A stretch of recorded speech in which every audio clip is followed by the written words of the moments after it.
नमस्कार मेरे प्यारे दोस्तों, मेरे सहयोगियों, स्वागत है आप लोगों को मेरे यूट्यूब चैनल प्रतीक एजुकेशन वर्ल्ड। मैं प्रतीक आप सभी लोग को अपने चैनल पर हार्दिक स्वागत और अभिनंदन करता हूं। मित्रों, हम लोग बात करेंगे घातांक और करणी। ये महत्वपूर्ण बिंदु है, चाहे वो यूपी ट्रिपल एस का पेट हो या आपके टेट हो या अनदर कोई भी एग्जाम हो, उसमें इस पॉइंट से निश्चित पूछे जाते हैं। तो सबसे पहले हम लोग मित्रों बात करेंगे घातांक और करणी के उन मुख्य बिंदुओं को जहाँ से हम परिभाषित कर सकते हैं, जान सकते हैं कि घातांक क्या है और करणी क्या है, और इसके वो महत्वपूर्ण टॉपिक को हम नोट करेंगे और जानेंगे समझेंगे। अगर उसको हम क्लियर कर लेंगे तो करणी के किसी भी प्रकार के क्वेश्चन आएंगे तो उसको हम चुटकियों में सॉल्व कर लेंगे। तो मित्रों, वीडियो के अंत तक बने रहिएगा। अगर आप हमारे चैनल पर नए होंगे तो सब्सक्राइब जरूर कीजिएगा, और वीडियो अच्छा लगेगा तो लाइक जरूर कीजिएगा। और आपसे एक रिक्वेस्ट रहेगा कि आप वीडियो को देखिए, अंत तक देखिएगा, अधूरा ज्ञान मत लीजिएगा। ये हमारा हमेशा रिक्वेस्ट रहता है। और क्योंकि देखिएगा, एक एक जो भी टॉपिक आएंगे यूनिक ही रहेंगे, और वीडियो के एकदम अंत तक बने रहेगा। शुरुआत और प्रारंभ और अंत, बीच बीच में सभी चीज़ को नोट करते रहिएगा। अपने कॉपी पे आप नोट्स करते रहिएगा, क्योंकि ये हैंड राइटिंग नोट्स मुख्य तरीके से इसलिए बनाए गए हैं कि आपको अच्छे से समझ में आए, और प्लस अपने कॉपी पे आप नोट करें और एक एक बिंदु को आप नोट कर लीजिएगा। तो चलिए हम लोग बात करेंगे मुख्य तरीके से घातांक के बारे में। घातांक को हम लोग इंग्लिश में बोलते हैं एक्सपोनेंट। एक्सपोनेंट इसको बोलते हैं, जो हमारा यह घातांक को हम लोग बोलते हैं एक्सपोनेंट। इसके बारे में हम लोग समझेंगे कि होता क्या है घातांक। घातांक आखिर में होता क्या है भाई? जैसे हमने लिख दिया 2 और ये 5 लिख दिया, ऐसे जो लिख दिया हमने, आखिर में इसमें हमको इसको समझेंगे कौन घात है, क्या क्या क्या है, इसमें कौन क्या चीज़ है। तो इसी चीज़ को समझा जाएगा। तो इसको सबसे पहले हम लोग ये लिखित है, इसको समझते हैं क्या है। घात के अंक को घातांक कहते हैं। घात के अंक को क्या कहते हैं? घातांक कहते हैं। घात के अंक को क्या कहा जाता है मित्रों? घातांक कहा जाता है। तो घात होता क्या है? जैसे कि ये 2 और ये 5 हो गया, तो ये जो 5 है यही इसका क्या है? घात है, और ये है आधार। ओके, तो इसको अभी क्लियर से समझा जाएगा। तो इसको घातांक को क्या कहा जाता है, अगर कोई पूछ भी सकता है। देखिए, ऐसा पढ़ा जाए कि हम किसी को बता भी सके, उस तरीके से पढ़ा जाए। ये ना हो कि केवल हम समझे, नहीं, हम ऐसे समझे कि किसी को समझा भी सके, और स्वयं को जो समझे वो तो होगा ही। चलिए, क्या हो गया? घातांक क्या हो गया? तो घातांक हो गया, घात के अंकों को घातांक कहते हैं। घात के अंक को क्या कहते हैं? घातांक कहते हैं, यानी कि एक्सपोनेंट कहते हैं। इसके बाद क्या होता है, इसके कुछ और टॉपिक है, उसको समझाइए कि यदि किसी पूर्ण संख्या ए को यम, यदि कोई पूर्ण संख्या, यानी कि कोई पूर्ण संख्या ए है, ठीक है, कोई पूर्ण संख्या क्या है? ए है, और उसको यम बार क्या करेंगे? हम गुणा करेंगे। यम बार क्या करेंगे? हम गुणा करेंगे। गुणा किया जाए तो क्या होता है? गुणनफल ए का घात यम होगा। जो हमारा गुणनफल जो आएगा वो हो जाएगा ए, यानी कि जो हमारी मूल संख्या थी वो थी ए, और जितना बार जितना बार गुणा किया जाएगा यम बार, उसी को क्या किया जाए? घात के रूप में उसको हम लोग लिख देंगे। ओके, इसको हम लोग कर देंगे, इतना बार घात कर देंगे। जैसे कि हम देखते हैं, समझते हैं। यहाँ पे इसके और टॉपिक को जो है उसको समझा जाएगा और समझा जाएगा, और एक एक बिंदु क्लियर से समझिएगा फ्रेंड्स। आपको मेरा चैलेंज रहेगा कि आपको इतना अच्छे से समझ में आएगा कि वैसा कहीं पर भी आपको इन्फॉर्म नहीं मिला होगा। तो देखा जाए, समझा जाए और जाना जाए। तो क्या है कि अगर ये लिखा गया, ये है 2 2 2 2 2 2, है ना? तो कितने 2 हैं? तो 1 2 3 4 5 6। तो इसके जो 2 हैं वो हैं 2, एक ठो 2 है, और कितने 2 हैं, कितने बार किया गया है? तो 6 बार। तो उसी 6 को क्या कर दिया गया? घात के रूप में चेंज कर दिया गया। ओके फ्रेंड्स, एक सेकंड, थोड़ा हम कलर चेंज कर लें। तो चलिए, ये आपका हो गया 2, ठीक है, और 2 को कितना बार गुणा किया गया था? 1 2 3 4 5 6, 6 बार गुणा किया गया था। कितने बार किया गया? 6 बार। तो इसी 6 को क्या करेंगे हम? 2 और के घाते कर देंगे हम 6। ओके फ्रेंड्स, तो ये हमारा क्या हो जाएगा? 6 इसका हो गया घात, ठीक है, और आधार क्या हो गया? 2, ठीक है। ऐसे जो भी चीज़ लिखा जाता है तो इसमें इस चीज़ को देखिएगा ध्यान से। इसको बोला जाता है घात, और इसको बोला जाता है 2, और इसी घात के अंक को क्या बोलते हैं? हम घातांक बोलते हैं। ओके, चलिए आगे हम लोग देते हैं। अब कुछ घातांक के कुछ स्पेशली जो नियम है उसके बारे में चर्चा किया जाए और समझा जाए और जाना जाए। एक एक बिंदु को क्लियर किया जाएगा फ्रेंड्स। ओके, चलिए देखते हैं। इसमें मुख्य तरीके से देखा जाएगा कि ये पहला पॉइंट देखा जाए। पहला पॉइंट है, कोई संख्या, मतलब फर्स्ट नंबर है x के घाते यम, और दूसरा नंबर है y के घाते यम। इसमें क्या चीज़ है? तो ये जो घातांक है यम और यम, ये दोनों घातांक इक्वल हैं, बराबर है ना? ठीक है, ये दोनों क्या है? बराबर है। लेकिन ये जो x और y है ये भिन्न है, अलग अलग है। ये और x और y क्या है? अलग अलग है। x आधार है और y आधार, ये दोनों क्या है? आधार है, लेकिन ये दोनों है भिन्न। तो जब आधार भिन्न होता है तो क्या करते हैं हम? जो घात है, जो यानी कि जो घात है, घात को उसी रूप में लिख देते हैं, और जो आधार होता है आधार का आधार में गुणा कर देते हैं, जैसे एग्जाम्पल में समझा जाए और जाना जाए। ठीक है, जैसे आपका लिख दिया गया 2 के घाते 3 और 4 के घाते 3, तो जो यह 3 है ये तो सम है, तो 3 को उसी तरह से लिख दिया गया। लेकिन जो 2 और 4 ये भिन्न भिन्न थे, तो 2 गुणे 4 बराबर 8 के घाते 3 लिख देंगे। ओके फ्रेंड्स, इसको अच्छे से समझ लीजिएगा। फिर दूसरे नियम में हम समझते हैं, दूसरा नियम में क्या कहता है। दूसरा नियम कहता है कि ये x है और ये x है, ये दोनों हैं आधार, आधार क्या है बराबर है, दोनों आधार क्या है समान है, लेकिन जो इनके घातांक हैं ये भिन्न भिन्न है। जैसे यम है और यन है, यम अलग है और यन अलग है, ये भी अलग है और ये भी अलग है। तो इसमें नियम क्या लगाया जाता है, तो इसमें नियम लगाया जाता है कि आधार को उसी तरह लिख दिया जाता है और जो घातांक होते हैं उनको जोड़ दिया जाता है। उनको क्या कर देते हैं हम, जोड़ देते हैं। जैसे समझते हैं, इसमें समझा जाए कि आपका एक क्वेश्चन हो गया कि 2 के घाते 5 और गुणे 2 के घाते 2, इसमें क्या है आधार 2 है, इसमें भी आधार 2 है, यानी कि आधार क्या है समान है। तो आधार जब समान है तो आधार को आधार लिख दिया जाए, 2 लिख दिया जाए आधार को। ठीक है, लेकिन इसके घातांक भिन्न थे, एक 5 था, एक था 2, तो 5 और 2 को हम क्या कर देंगे, जोड़ देंगे। तो 5 और 2 को जोड़ देंगे तो क्या हो जाएगा, 2 घाटे 7, 2 घाते क्या हो जाएगा 7। अगर इसको विस्तृत करके लिखना हो तो गुणा करके जैसे लिखना होगा लिख लिया जाएगा। जैसे कि जो हम लोग गुणनखंड पढ़े हुए हैं उस चीज़ में इसके बारे में चर्चा किया गया है, उसको पीछे प्लेलिस्ट है, प्लेलिस्ट में उसको देख लीजिएगा। और फ्रेंड्स देखिएगा, एक एक बिंदु आपको कुछ ही समय में सभी बिंदुओं क्लियर हो जाएंगे। और एक थोड़ा सा रिक्वेस्ट रहेगा आप लोगों को, मेरा कुछ टारगेट है, उस टारगेट के सब्सक्राइबर को आप पूरा कीजिए और उसके बाद आपको फेस वाला वीडियो मिलेगा। और फेस वाला वीडियो इतना इंटरेस्टेड होगा कि आपको वैसा वीडियो कहीं पर भी नहीं मिला होगा। तो मेरा भी इंतज़ार रहेगा और आपका सहयोग रहेगा। आप जुड़िए और हमारे चैनल को सब्सक्राइब जरूर कीजिए। और जब हमारा टारगेट पूरा होगा उस समय आपका हमारा फेस का लाइव आपको वीडियो मिलेगा और आप संतुष्ट होंगे। ओके, तो चलिए देखिए और समझा जाए। ठीक है, आगे देखते हैं। आगे हम देखते हैं अब तीसरे नियम को। तीसरे नियम को देखा जाए तो तीसरा नियम क्या है, यक्स भगे यक्स के घाते यम भगे यक्स के घाते यन, ये है ना। तो यक्स क्या, ये भी आधार है, ये भी आधार है, आधार क्या है बराबर है, आधार क्या है बराबर है, लेकिन इनके जो क्या है ये घातांक है। घातांक अगर भिन्न हो रहे हैं तो अब क्या करेंगे हम, ठीक है, तो क्या किया जाएगा कि यक्स का यक्स ही रखा जाएगा और जो घातांक होते हैं उनको ऊपर वाले घातांक यानी कि फर्स्ट जो होता है, जो फर्स्ट होता है उसको सेकंड में से, सेकंड को उसमें से हम घटा देते हैं। तो क्या किया गया है, जैसे यक्स है, ये एक्स है ना, और ये जो पहला घातांक था यम और दूसरा घातांक था यन, तो उसको यम में से हमने यन को घटा दिया। जैसे क्वेश्चन देखते हैं, 2 के घाते 5 भगे 2 के घाते 3। ठीक है, ये भगा है, इसको ध्यान में रखिएगा, डिवाइड का चिन्ह है। ठीक है, तो 2 के घाते 5 और भगे 2 के घाते 3, आधार क्या था बराबर था, तो आधार हमने लिख दिया 2, यहाँ पे आधार हमने क्या लिख दिया 2, यहाँ पे हमने क्या लिख दिया आधार लिख दिया 2, आधार लिख दिया 2। और क्या था, एक घात था 5 और एक घात था 3, तो 5 में से हमने कर दिया -3। तो क्या हो जाएगा, जब 5 और 3 घटेगा तो क्या हो जाएगा, आ जाएगा आपका आंसर 2 के घाते 2, यही आपका आंसर हो जाएगा। ओके फ्रेंड्स, आगे देखते हैं हम लोग। आगे चौथा नियम को देखा जाए तो चौथा नियम क्या कहता है कि अगर आधार है यक्स, उसके घात है यम और उसको कोष्टक में करके उसके घात हो गए यन, तो घातांक घातांक का गुणा हो जाता है। जैसे कि हमारा ये यक्स है, यक्स के घाते यम है, ठीक है, और यह कोष्टक में होकर के इसके घाते यन हो गया, तो क्या किया जाता है, घातांक और घातांक का हो जाता है गुणा। तो जैसे क्या करेंगे, यक्स के घाते यम और गुणे कर देंगे हम यन, बराबर हो जाएगा यक्स के घाते यम और यन।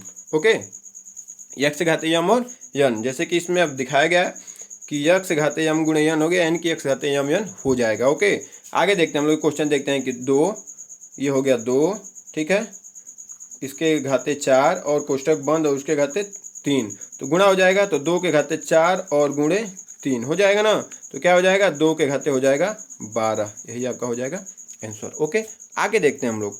अभी तो हम लोग कणी घातांक चल रहा है, अभी कणी बाकी है फ्रेंड्स। एकदम धैर्य रख करके और वीडियो को एकदम क्लियरली देखिए और सेंसिटिव होकर के देखिए। एकदम आपको मेरा एकदम क्लियर चैलेंज रहेगा कि आपको एक भी पॉइंट अब डिफ़ॉल्ट होगा, एकदम पूरा समझ में आ जाएगा। तो चलिए अब आगे देखते हैं। आगे देखा जाए तो अभी पांचवा जो रूल है, पांचवा रूल है, ये बड़ा महत्वपूर्ण है फ्रेंड्स। ये जो रूल है ना इतना महत्वपूर्ण है कि जितने भी पेपर आते हैं उसमें इस चीज़ को जरूर पूछ लेता है, क्योंकि जो MCQ होते हैं उसमें ऐसे पॉइंट जरूर दिए जाते हैं। कोई भी क्वेश्चन दे दिया, जैसे 2 घाते 3 गुणे 3 का जो घातांक है 0 हो गया, फिर दे दिया कुछ और दे, तो हम लोग देखते हैं यहाँ पे 0 आ गया है, आंसर कर दो 0, लेकिन ये नहीं होता है। ये क्या चीज़ होता है कि किसी भी संख्या के जब घातांक जीरो होते हैं, जब किसी भी संख्या के घातांक क्या होते हैं, जीरो होते हैं, तो उसका मान होता है एक। उसका मान क्या होता है, एक। किसी भी संख्या के अगर 5 हो गया, 5 के घातांक यहाँ पे जीरो हो गया तो इसका मान आ जाएगा एक। ठीक है, 10 ही कहना हो गया, 10 का आगे यहाँ पे जीरो हो गया, यहाँ पे अगर घातांक जीरो हो गया तो इसके मान हो जाएंगे एक। ये ध्यान में रखिएगा मित्रों कि यहाँ पे क्या हो जाएगा, मान एक हो जाएगा। ठीक है, अगर उसी चीज़ का यहाँ पे अगर 5 है, 5 के घात 1 हो रहा है, तब तो हो जाएगा यहाँ पे 5, यहाँ पे हो जाएगा 5। लेकिन अगर यहीं पे जब क्या हो जाएगा, 5 के घात क्या हो जाएगा यहाँ पे जीरो, तो हो जाएगा इसका मान एक हो जाएगा। ठीक है, आगे एक अब आगे का रूल है, आगे रूल है कि एक्स के घाते माइनस यम यानी कि इन्वर्स इसको बोला जाता है, इन्वर्स। ठीक है, तो एक्स इन्वर्स यम, तो क्या जाता है कि जो आधार है यानी कि जो संख्या है, यानी कि जो क्वेश्चन है, उसको हम क्या करते हैं, 1/, कर देते हैं। तो जैसे कि यक्स इनवर्स यम हो गया कि यानी कि एक्स माइनस यम हो गया, तो हम क्या करेंगे, सबसे पहले एक लिखेंगे और बटा लिख देंगे, बटा लिख देंगे कि एक्स घाते यम, यही हमारा हो जाएगा, मतलब इसका पूर्ण रूप यही हो जाएगा। आगे देखते हैं, इसी चीज़ पे क्वेश्चन देखते हैं। तो क्वेश्चन आपका है 2 और इनवर्स 3 यानी कि 2 के घात माइनस 3। तो क्या करेंगे, हम सबसे पहले एक लिखेंगे, उसके बाद लिखेंगे 2 के घाते 3। ठीक है, अब इस चीज़ को घात को जब तोड़ेंगे तो क्या हो जाएगा, 2 के घाते 3 का मान होता है 8, तो लिख देंगे इसका आंसर हो जाएगा 1/8, यही हमारा हो जाएगा आंसर। आगे हम लोग देखते हैं 7वां पॉइंट। ये महत्वपूर्ण 7 ही बिंदु है और इसके अलावा इसमें कोई बिंदु नहीं है। तो अब देखिए पॉइंट नंबर 7 को देखते हैं। देता है कि जब अगर रेशनल नंबर में कोई चीज़ हो तो x/y और क्या है, इसके कोष्ठ बंद और इसका इन्वर्स यम है।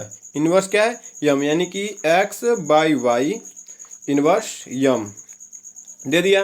तो सबसे पहले हम लोग क्या करते हैं, जो मूल नंबर है जो ये है, इसको हम लोग रेसिप्रोकल कर देते हैं, उल्टा कर देते हैं, यानी कि कर देंगे हम y/x, और जो इन्वर्स में यम था वो इन्वर्स न रह करके अब केवल हो जाएगा यम, केवल क्या हो जाएगा, यम। जैसे कि क्वेश्चन देखते हैं कि 2/3 घाते -2। ठीक है, 2/3 घाते -2 यानी कि 2/3 इन्वर्स 2। तो हम क्या करेंगे, जो 2/3 है, ये जो 2/3 है इन्वर्स में है, ये इन्वर्स 2 है, तो इसको हम उल्टा कर देंगे, लिख देंगे हम 3/2 और तब इसके कर देंगे घाते 2।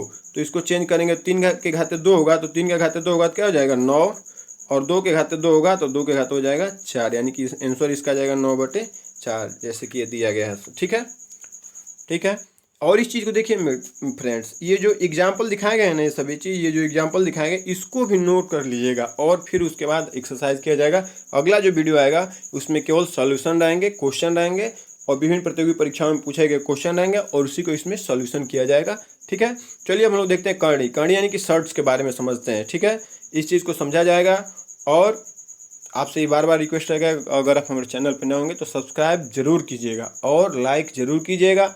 अगर आपको वीडियो अच्छा लगेगा तो कमेंट, एक प्यारा सा कमेंट जरूर कीजिएगा। ठीक है, चलिए करणी के बारे में समझते हैं। शर्ट्स, यदि x एक परिमेय संख्या है एवं n एक धन पूर्णांक है, तो ऐसे लिखते हैं हम लोग, n करणी में x एक अपरिमेय संख्या हो तब n करणी में x को nवीं घात की करणी कहा जाता है। थोड़ा लिखा गया तो आपको थोड़ा सा दिमाग में उलझन हो रहा है कि ये सब क्या है, तो इस चीज़ को पहले चीज़ की नोट कर लीजिएगा। करणी क्या होता है, सबसे पहले तो हम लोग ये देखते हैं, ये हमारा करणी का चिन्ह है। ये किसका चिन्ह है, करणी का चिन्ह है। बट इसमें 2 चीज़ डिफॉल्टर में आ जाता है, हम लोग दिमाग में समझते हैं, एक परिमेय और एक है अपरिमेय, एक है अपरिमेय, परिमेय और अपरिमेय। इसी में हम लोगों को सोचना, सबसे क्लियर करना होता है कि आखिर में करणी क्या होती है। तो करणी आपकी होती है अपरिमेय वाली। अपरिमेय वाली क्या होती है, करणी होती है, बट परिमेय वाली करणी नहीं होती है, ये ध्यान में रखिएगा। अब होता क्या है, तो जो यह लिख दिया गया, ये आपका यहाँ पे n है और यहाँ पे हमने लिखा x, तो ये उसकी घात है, उसकी क्या है, ये घात है, ये उसकी क्या है, घात। तो ये हम लोग बोलेंगे कि x nवीं घात की करणी है, जैसे कि हम लोग समझते हैं, जानते हैं और उसके बारे में क्लियर करते हैं। एक यहाँ पे नोट्स लिख दिया गया है, नोट्स लिख दिया गया है कि जैसे कि ये 5 हो गया, 5 हो गया ना, करणी में 5 हो गया, यहाँ पे कुछ नहीं, यहाँ पे क्या है, कुछ नहीं है। जब यहाँ पे कुछ नहीं है तो यहाँ पे घात, यहाँ पे लगेगा 2, घात क्या लगेगा 2। और ये हमेशा जो घात होता है, जैसे कि हमने लिख दिया यहाँ पे 5 लिख दिया ना, तो इसको हम क्या करेंगे, जब इसको इस करणी को रिमूव करना है, इसको रिमूव करना है, तो लिखेंगे 5 और इसके घात 1/2, यानी कि जो यह करणी का जो चिन्ह होता है इसको 1 बाई करके, और जहाँ पे जितने घातांक के संख्या होते हैं वहाँ पे इसको लिखा जाता है। ठीक है, आगे देखते हैं, समझते हैं। आगे इसको बढ़िया समझा जाएगा, 5-6 बिंदुओं को एकदम क्लियर करके समझाया जाएगा। उसके बाद कर्ण और घातांक के जितने भी होंगे वो चीज़ आपको एकदम क्लियर हो जाएंगे। चलिए जैसे कि समझते हैं ये कि यम कणी में यक्स को घातांक के रूप में, वही जो बताया हमें अभी, उसको ऐसे लिखा है तो यक्स के बेस के का पावर 1/m। और उसी तरह से अगर y है और y का पावर 1/m है तो क्या करेंगे, y को हम कणी में कर देंगे, y को क्या करेंगे हम कणी में कर देंगे, और जितना ये जो घात है यम इसको हम कर देंगे यहाँ पे। ठीक है, ठीक है, आगे देखते हैं कणी के जो महत्वपूर्ण नियम है उन चीज़ के बारे में समझा जाए और जाना जाए। सबसे पहला नियम क्या है, सबसे पहला नियम क्या है कि अगर दिया हुआ है कणी में, पहले दे दिया गया आपका, क्या दे दिया गया, ये हमारा क्वेश्चन हो गया, यहाँ पे हो गया यन, यहाँ पे हो गया एक्स, एक्स घाते हो गया यन। तो इसमें हम लोग क्या करते हैं, तो करते क्या है कि ये जो घात है, ठीक है, ये जो घात है इसको किस रूप में चेंज किया जाए, तो इसी चीज़ को समझा जाए। तो अभी बताया हमने कि ऐसे जैसे हमने लिखा था यहाँ पे 5, यहाँ पे कुछ नहीं था, तो इसको हम क्या लिखे थे, 5/1/2 लिखे थे ना, लिखे थे कि नहीं लिखे थे, ऐसे लिखे थे। तो उसी तरह से है, उसी तरह से क्या किया जाएगा, यहाँ पे लिखा जाए यक्स, और यक्स घाते क्या हो गया यन। ये तो ये संख्या है, ये तो मूल वाली संख्या है, जैसे ये लिखा गया है यहाँ पे हो गया यन और ये हो गया यक्स घाते यन, तो ये तो मूल वाली संख्या है। तो इसको तो हम इसी तरह से लिखेंगे, इसको हम क्या करेंगे यक्स घाते यन लिख देंगे ना। लेकिन जो यह यहाँ वाला जो यन है इसको हम क्या करेंगे, इसमें गुणा करेंगे, घात के रूप में लिखेंगे, सॉरी यहाँ पे लिखा जाएगा यन। तो क्या किया जाएगा, जब ये हम लोग सवाल करते हैं जैसे कि, तो इसमें क्या करेंगे यन एकम यन, यानी कट जाएगा, यानी कि इसका क्या आएगा मान, तो यक्स घाते 1 आएगा, यानी कि इसका आंसर आ जाएगा यक्स। ठीक है, उसी तरह से क्वेश्चन के रूप में समझते हैं। जैसे कि आपका एक क्वेश्चन दे दिया, क्वेश्चन आपका दे दिया है कि 3√2 का पावर 3 दे दिया है ना, 3√2 का पावर 3। तो अब इसको क्या करेंगे हम लोग, ये जो है 3√2 के पावर 3, तो ये 2 के पावर 3 क्या है, मूल संख्या, तो इसको हमने 2 के पावर 3 लिख दिया। लेकिन जो ये 3 था ये क्या होता है, इसके घात के रूप में गुणा हो जाता है, तो 1/3 कर देते हैं, तो 1/3, 3 से 3 कट जाएगा, तो केवल क्या बचेगा, 2 बचेगा, 2 के घाते 1 बराबर आंसर हो जाएगा आपका 2। ओके, आगे वाले रूल को देखते हैं। ठीक है, नेक्स्ट रूल को देखते हैं और समझते हैं आगे वाला रूल क्या कहता है फ्रेंड्स। तो आगे वाला रूल कहता है कि यन और √xy, अगर यन √xy रहता है, यानी कि कोई भी नंबर रहते हैं, तो उसको क्या करते हैं हम लोग, इसको जब अलग अलग किया जाए तो लिखा जाएगा यन √x और गुणे यन √y। ठीक है, ऐसे लिखा जाता है।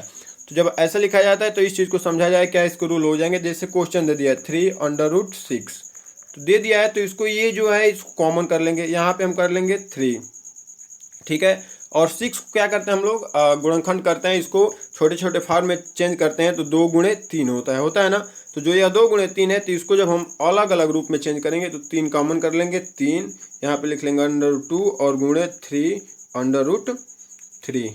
ओके, यही आपका हमारा आंसर हो जाएगा। ठीक है, आगे वाले नियम को देखते हैं, आगे वाले नियम को, इस नियम को देखते हैं हम। ठीक है, इस नियम को देखा जाए, इस नियम को देखा जाएगा तो इस नियम में क्या कह रहा है, तो इस नियम में कह रहा है कि यन हो गया √x/y, यन √x/y हो गया। तो इसको जब क्रिएट करके आगे जब इसको विश्लेषण किया जाता है तो इसको अलग अलग कर सकते हैं हम लोग, यन √ अलग हो गया x और फिर हो गया यन √y, इस रूप में इस फॉर्म में इसको चेंज कर दिया जाता है। ये ध्यान में रहे आप लोगों को। ठीक है, आगे वाला नंबर देखा जाए, आगे वाला जो क्वेश्चन पॉइंट नंबर 4 है, इस चीज़ को देखा जाए क्या है ये।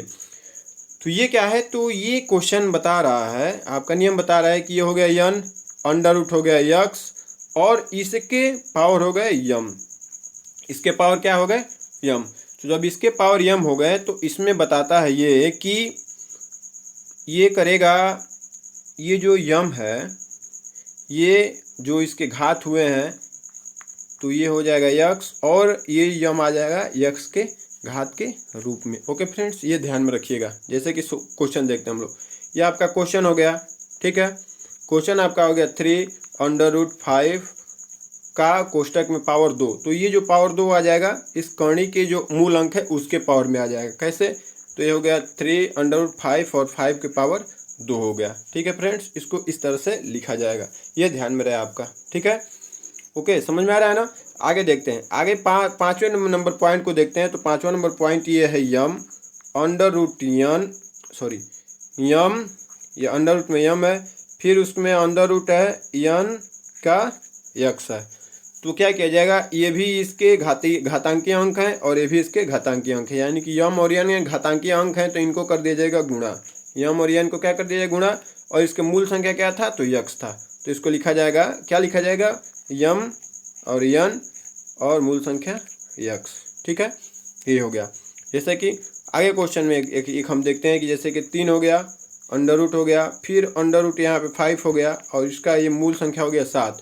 तो ये जो 5 है और ये 3 है, इनके हो जाएंगे गुणा, यानी कि 3 × 5 और अंडर रूट हो जाएगा 7। तो 3 5 का जब हम गुणा करेंगे तो क्या हो जाएगा, 3 × 5 = 15, 15 हो गया और अंडर रूट हो जाएगा 7। यही हमारा हो जाएगा आंसर। ओके, आगे देखते हैं। अब हम लोगों का अंतिम पॉइंट है और वीडियो खत्म ही होने वाला है फ्रेंड्स। ठीक है, तो अब हम लोग लास्ट वाले पॉइंट को देखते हैं। लास्ट वाला पॉइंट महत्वपूर्ण है। यदि क्वेश्चन में देता है कि n under root a = b, चूंकि इसलिए a बराबर b के पावर 9 कर देते हैं। कैसे कि जो a होता है वो b बराबर होता है, तो जो इसके जो घातांकीय रूप है वो b के पावर में हो जाते हैं। जैसे कि एक है क्वेश्चन आपका 4 अंडर रूट हो गया x बराबर हो गया 5। तो क्या किया जाएगा, अभी इस चीज़ में समझा गया है। तो क्या हो जाएगा, a बराबर b होता है, b के घाते n होता है, तो क्या हो जाएगा, x बराबर हो जाएगा 5 और 5 के घाते हो जाएगा 4, 5 के घाते हो जाएगा 4। तो जब 5 के घाते 4 होगा तो 5 के घाते 4 का हो जाएगा 625। कैसे हो जाएगा 625, तो 5 के घाते 4 का क्या हो जाएगा, 5 × 5 × 5 × 5, 5 5 25 25 25 125 125 25 625। ओके फ्रेंड्स, आशा है कि आप लोगों को मेरा वीडियो अच्छा लगा होगा। तो प्लीज़ हमारे चैनल को अगर आए नए होंगे तो सब्सक्राइब कर दीजिएगा और अच्छा लगेगा वीडियो तो लाइक कर दीजिएगा। आपका दिन शुभ हो, आप मस्त रहे, यही हमारी ईश्वर से हमेशा कामना रहती है। जय महादेव, धन्यवाद।